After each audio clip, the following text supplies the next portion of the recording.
सहनाववतु सहनौ भुनक्तु सह वीर्यं करवावहै तेजस्विनावधीतमस्तु मा विद्विषावहै। ओम शांति शांति शांति। वैदिक जीवन पद्धति इस कक्षा में आप सबका हार्दिक स्वागत है।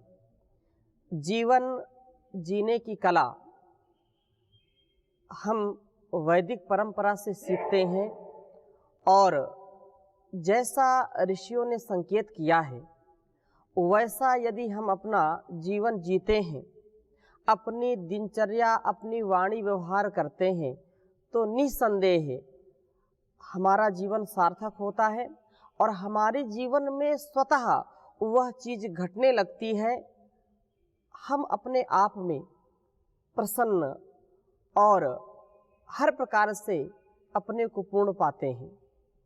कौन व्यक्ति ऐसा है जो सुख, समृद्धि, प्रसन्नता, वैभव, प्रसिद्धि, अनेक प्रकार का जो इहलोक का सुख है वो सभी चाहते हैं और उस सुख की जो मनोकामना है तभी पूरी हो सकती है जब आपका चिंतन, आपका विचार और विचार के साथ साथ आपका पूरा व्यवहार, दिनचर्या आपकी ठीक हो। तो इस क्रम में हम प्रातःकाल की दिनचर्या में चर्चा कर रहे थे। उस पर ईश्वर का गुणगान करने के बाद हम जलपान करते हैं, उषापान करते हैं, जल का सेवन करते हैं। तो जल के विषय में चर्चा चल रही है और जल ही जीवन है। बिना जल के हमारा जीवन चल नहीं सकता है। जल का बहुत बड़ा महत्व है। तो जल को यहाँ पानीयम, पीने के योग्य जो है, जल तो अनेक प्रकार के होते हैं, जो द्रव्य हैं जो पीने से हमारे शरीर में ऊर्जा का संचार कर दे, हमारे शरीर का कष्ट हर ले, हमारे शरीर में स्फूर्ति और तेज ओज आ जाए, वह जल हमारे लिए लाभदायक होता है। तो जल के विषय में यहाँ पर चर्चा चल रही थी और यह जो श्लोक हम पढ़ रहे थे, पानीयं मधुरं हिमं रुचिकरं तृष्णा विशोषापहं मोहाभ्रान्ति निवारणं च कुरुते भोक्तानपाङ्क्तिं सदा निद्रालस्य निवारणं विषहरं श्रोतासु सन्तर्पणं पीतं धीबलवीर्यपुष्टिजननं नष्टांगपुष्टिप्रदम्। तो इस जल का सेवन करने से, मतलब जल का प्रातःकाल सेवन करना इतने रोगों का यह औषध है और अथर्ववेद के जो विशेष संकेत हमने पढ़े थे, समझे थे, वो निसंदेह हमारे जीवन में बल, बुद्धि और अनेक प्रकार के धातुओं की पुष्टि करता है। सप्त धातुओं की पुष्टि जल से ही होती है, क्योंकि जल बिना रस नहीं बनेगा, रस के बिना रक्त नहीं बनेगा और रक्त के बिना मांस मज्जा नहीं बनेगी। और वो जो निरंतरता है, मांस, मज्जा, अस्थि और वीर, तेज, ओज, ये सप्त धातुओं का मूल क्या है? जल है। इसलिए जल का सेवन बहुत ही अनिवार्य है और ये जीवन को देने वाला है। रहीम जी भी लिखते हैं कि पानी के बिना हमारा जीवन नहीं चल सकता। रहीमन पानी राखिए, बिन पानी सब सून। पानी गए न उबरे, मोती मानुष चून रे, रहीमन मोती मानुष चून। ये पानी ही हमारे, ये पानी से जिंदगानी है। यदि पानी ना हो तो जिंदगानी चल नहीं सकती है। तो दो अर्थों में पानी का प्रयोग करते हैं। एक तो पानी का तात्पर्य यह है कि ये जो हम जल पीते हैं ये पानी, रहीमन पानी राखिए, बिन पानी सब सून। बिना पानी के ये हमारा जीवन चल नहीं सकता, इसलिए पानी का विशेष महत्व है। जल संरक्षण होना चाहिए, जल का शुद्धिकरण होना चाहिए, स्वच्छ जल हो। आज तो जल की भी बहुत समस्याएं हैं। यद्यपि भारतवर्ष में इतनी समस्याएं नहीं होती हैं और गांवों में विशेषकर समस्या नहीं होती, लेकिन आज दुर्भाग्य है कि अनावृष्टि या अतिवृष्टि से जल बहुत ही प्रदूषित हो गया है। अनेक प्रकार के जो मीलें चलती हैं उनके कारण से, अभी कल ही एक सज्जन आए और उधर बहुत मील और बहुत कल कारखाने चलते हैं, उन फैक्ट्रियों से जल आता है और वो धीरे धीरे भूमिगत हो जाता है। जब भूमिगत होता है तो जल जो पीते हैं तो उसमें अनेक प्रकार के रोगों से युक्त वह जल हमारे शरीर में रोग उत्पन्न करता है, क्योंकि वो केमिकल उसमें बह करके पानी मिलता है और उसी को पीते हैं। खैर, इसकी चर्चा हम आगे और करेंगे।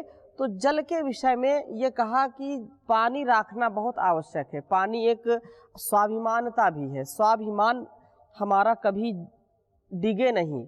हम अपने स्वाभिमान का ध्यान रखें, अपने गौरव का ध्यान रखें, क्योंकि गौरव के बिना व्यक्ति आगे नहीं बढ़ सकता है। तो बोले कि इस आदमी का तो पानी मर गया, आंखों का पानी मर गया, मतलब करुणा भी हो, धैर्य भी हो, समरसता हो, समग्रता हो, प्रेम हो और अपना आत्मगौरव भी हो। इसलिए यहाँ पर रहीम जी ने कहा कि एक तो ये पानी पीने वाला और दूसरा हमारे जो स्वाभिमान से संबंधित है, उसके बिना मनुष्य का जीवन अधूरा है। मनुष्य का जीवन पशु के समान है यदि स्वाभिमान नहीं है। तो इसके विषय में और एक अपिचा और कहा एक श्लोक इसके विषय में, जल के विषय में। पानीयम, क्या इसके गुण हैं? एक एक गुण को आप देखेंगे और इसका पानीयम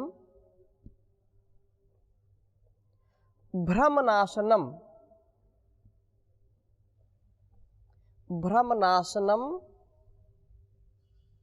क्लमहरम, क्लमहरम मूर्छा पिपासापहम।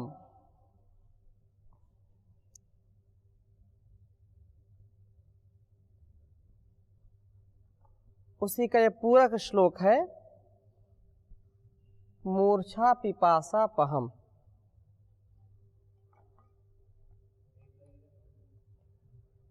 मूर्छा,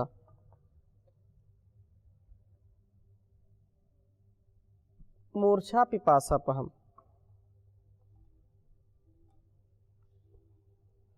और कह रहे हैं तंद्रार छर्दि विनाशनम,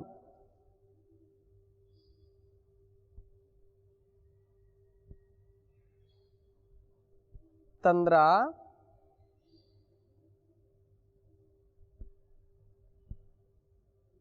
छर्दि विनाशनम।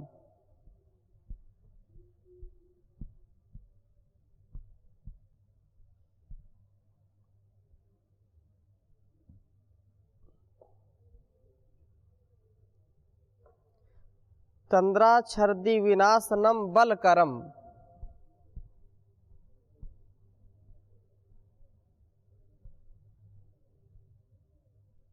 बलकरम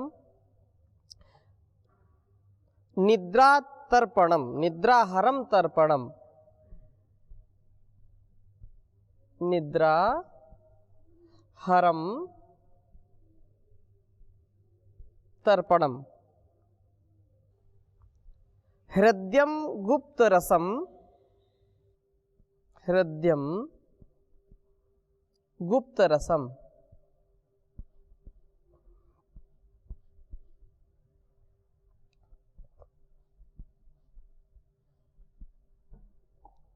गुप्त रसम ह्या जीर्ण शमकम, ह्या जीर्ण शमकम नित्यम हितम शीतलम, नित्यम नित्यम हितम शीतलम। आगे अंतिम पंक्ति में कहा लघ्वच्छम रस कारणम,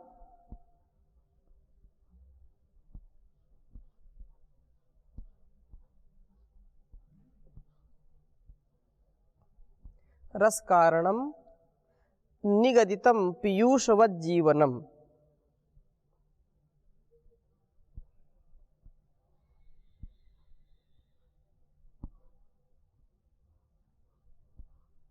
निगदितम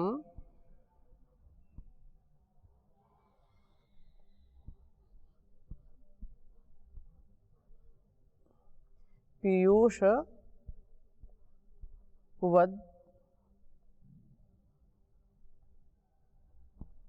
जीवनम। बहुत ही सुंदर कहा। और जल का, पानी का जितना गुणगान करना था, वैसे तो बहुत ही गुणकारी है, अनेक गुणों से युक्त है, परंतु सार रूप में यहाँ पर कुछ संकेत रूप में बता रहे हैं।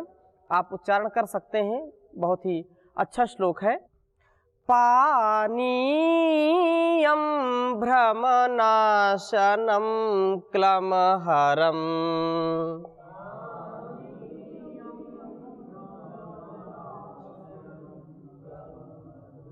मूर्छा पिपासापहम,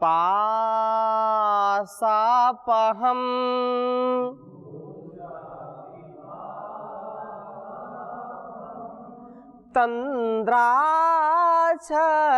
विनाशनम बलकरम,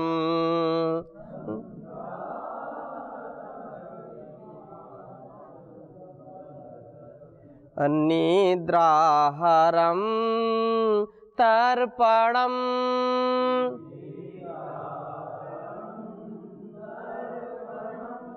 हृदयम गुप्त रसम ह्यजीर्ण शमकम,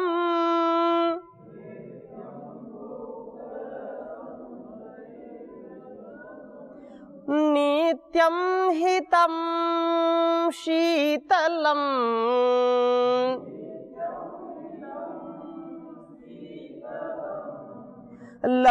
लघ्वच्छम रस कारणम निगदितम,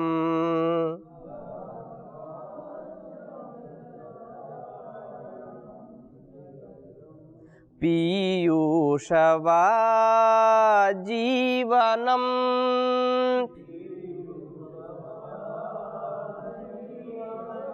पीयूषवा जीवनम।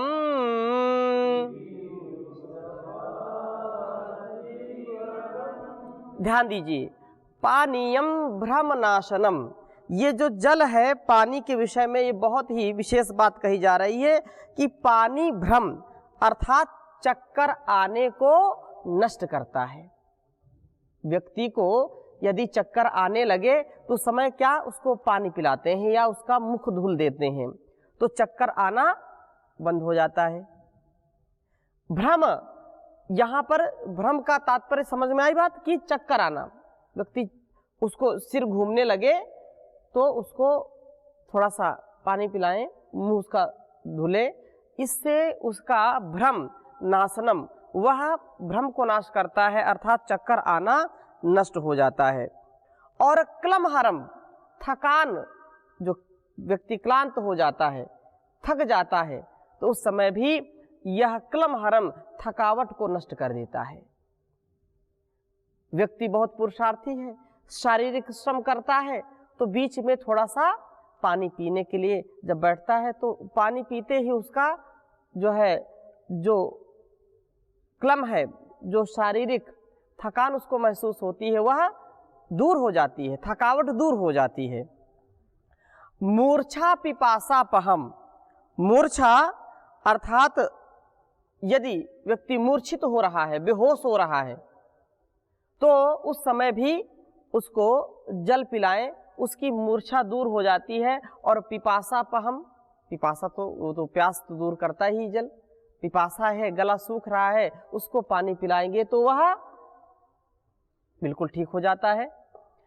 तंद्रा छर्दि विनाशनम, तंद्रा, तंद्रा अर्थात आलस्याना, जम्हाई लेना।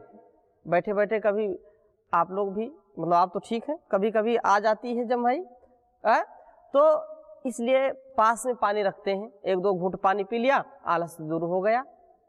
तो जो तंद्रा माने आलस्य, छर्दी, छर्दी माने उल्टी, उल्टी होती है ना, तो उल्टी पानी अधिक आप पिएंगे, अधिक मतलब जितना संतुलित है, जितना अनुकूल है आपके लिए पानी पीते हैं तो उससे उल्टियाँ कम हो जाती हैं, उल्टी नहीं होती हैं।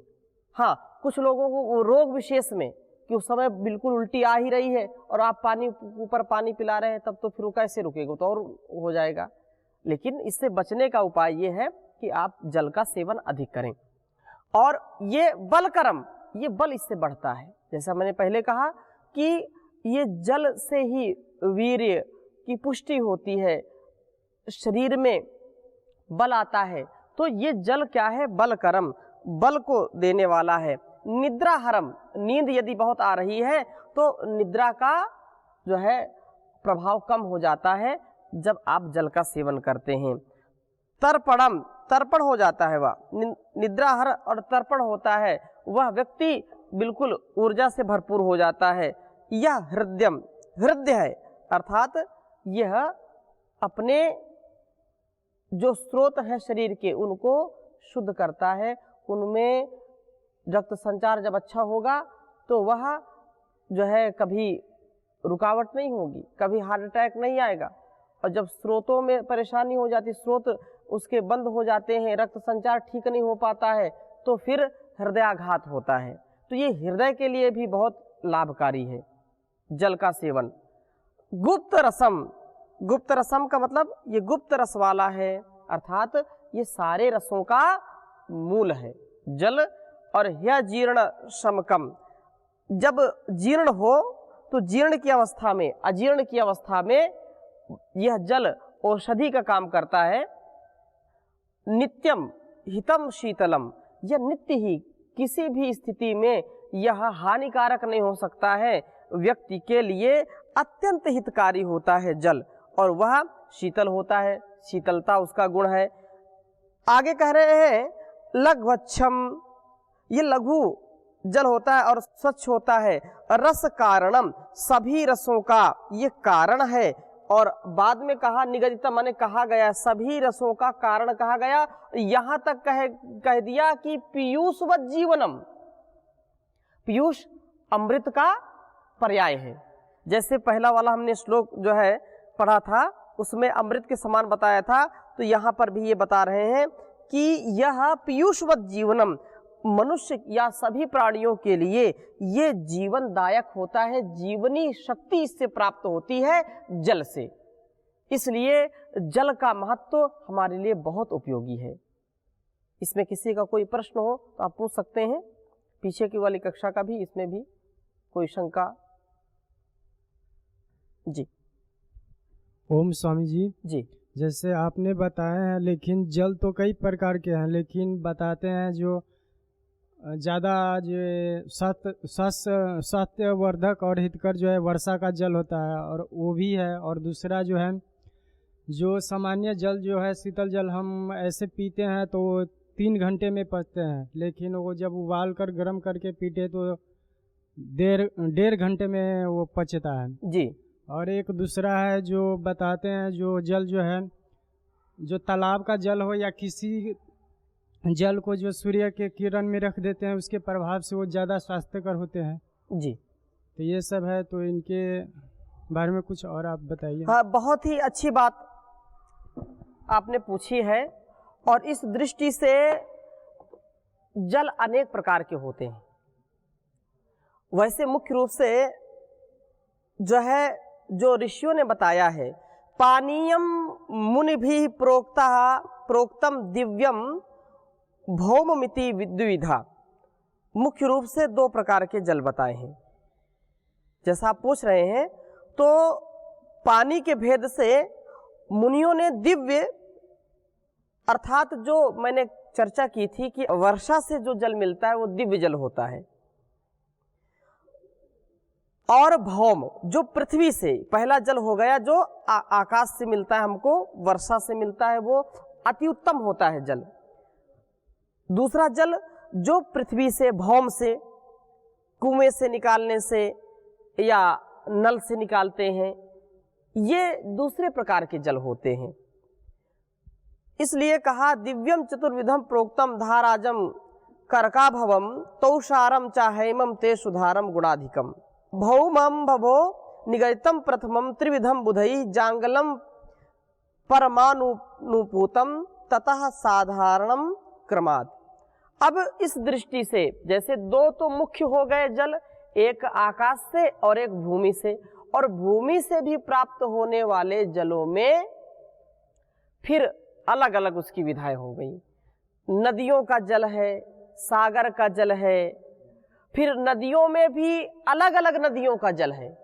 गंगा नदी का जल है, यमुना नदी का जल है, और विपाशा नदी का जल है। ये सब नदियों का जल अलग अलग प्रभाव देने वाला है। तो अलग अलग प्रभाव होता ही है, उसमें कोई शंका करने की बात ही नहीं है। इसका और हम आगे चर्चा करेंगे, क्योंकि ये बड़ा विशाल क्षेत्र है। अभी हम केवल यहाँ पर प्रातःकाल की दिनचर्या में जल का सेवन क्यों करें, क्या इससे लाभ है, इसकी थोड़ी सी चर्चा कर रहे हैं। केवल जब जल के विषय में और चर्चा करेंगे तो इसको और लेंगे। जो आप बोल रहे हैं कि जल का सेवन, जो हम उसको गर्म करके उबाल करके पीते हैं, निस्संदेह है वो तो हल्का होता है, सुपाच्य होता है, और हर प्रकार के जो है उसमें जो भारीपन होता है वो कम हो जाता है। आज लोग फिल्टर युक्त और जो है वाटर कूलर का प्रयोग करते हैं, तो उसमें भी कुछ चीज़ें हैं जो बाहर के दोषों से तो बचाती हैं, लेकिन कुछ तत्वों की कमी हो जाती है। उसका हम अभी आगे चर्चा करेंगे, इसको लेंगे। तो जल के विषय में ये बात कही, जल औषधि है, जल के बिना हमारा कार्य नहीं चल सकता है। इसलिए एक जो है श्लोक विशेष, आप उससे परिचित भी हैं कि जो अजीर्णे भेषजम वारी, अभी बात आई थी कि इसमें इस श्लोक में कहा था कि अजीर्ण होने पर ये जल क्या करता है, औषधि का काम करता है। ही अजीर्ण शमकम, ये अजीर्ण को नष्ट करने वाला है। ज़्यादा भोजन कर लिया है तो उस समय भी जल औषधि के रूप में प्रयोग करते हैं। बहुत ही अच्छा श्लोक है, इसको भी आप लिख सकते हैं। अजीर्णे भेषजम वारी जीर्णे वारी बलप्रदम भोजने चामृतम वारी भोजनांते विषप्रदम। बहुत ही सुंदर कहा है।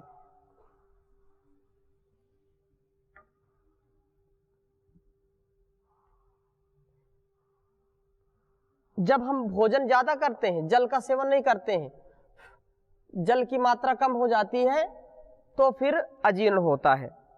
अजीर्णे भेषजम वारी,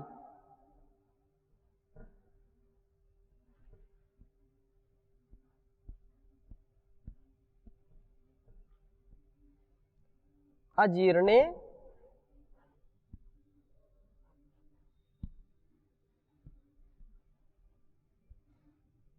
भेषजम वारी,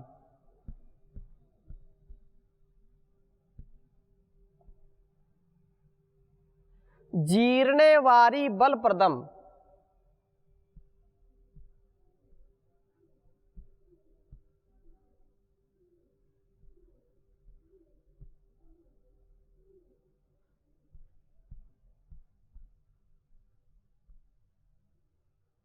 बलप्रदम।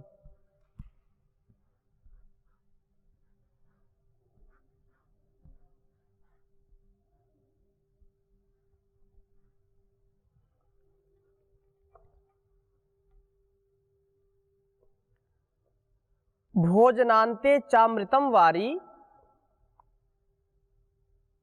भोजने चामृतम वारी, भोजने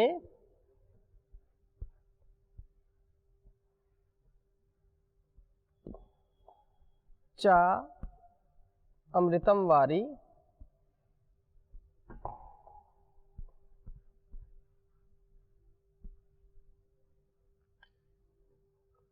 भोजनान्ते विषप्रदम,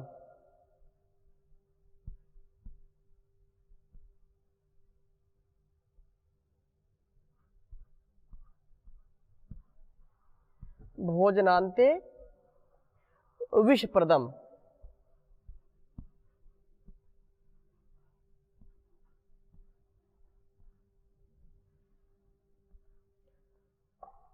उच्चारण कर सकते हैं, अजीर्णे भेषजम वारी,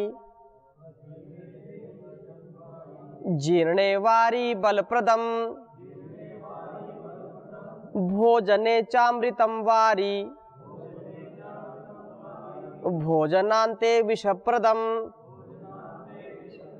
कह रहे हैं कि जीर्ण में अर्थात अजीर्णे, अजीर्णे भेषजम वारी, अजीर्ण में भोजन न करके केवल, जैसे आपको अजीर्ण हो गई है, बहुत खट्टी डकार आ रही है, भोजन पचा नहीं है, तो भोजन को छोड़ दीजिए, फिर भोजन मत करिए और केवल जल का सेवन करिए।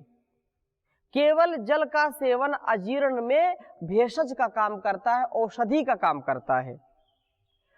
बहुत ही सुंदर बात है, पानी का सेवन औषधि का काम करता है। और भोजन पच जाने पर, जीर्णे भोजन पच जाने पर वारी बलप्रदम, भोजन पच गया है फिर पानी पीते हैं तो वह पानी हमारे लिए बल कारक होता है, पुष्टि कारक होता है। कुछ लोग भोजन करते करते भी बहुत सा जल पी लेते हैं, वो भी ठीक नहीं है, उसकी चर्चा हम आगे करेंगे जब भोजन का विषय आएगा। तो यहाँ पर केवल जल का कि अजीर्णे भेषजम वारी, जल क्या है, औषधि गुणों से युक्त है। जीर्णे वारी बलप्रदम, भोजने चामृतम वारी, और भोजन में जो है बीच बीच में घूट घूट करके पानी पीने से वह जल अमृत का काम करता है। और बाद में भोजन कर लिया उसके बाद भी जो पीते हैं ज्यादा पानी, तो उस समय वह पानी, वह जल विष के समान हो जाता है। आज यहीं तक इसकी चर्चा करते हैं, शेष चर्चा अगली कक्षा में करेंगे। ओम शांति शांति शांति।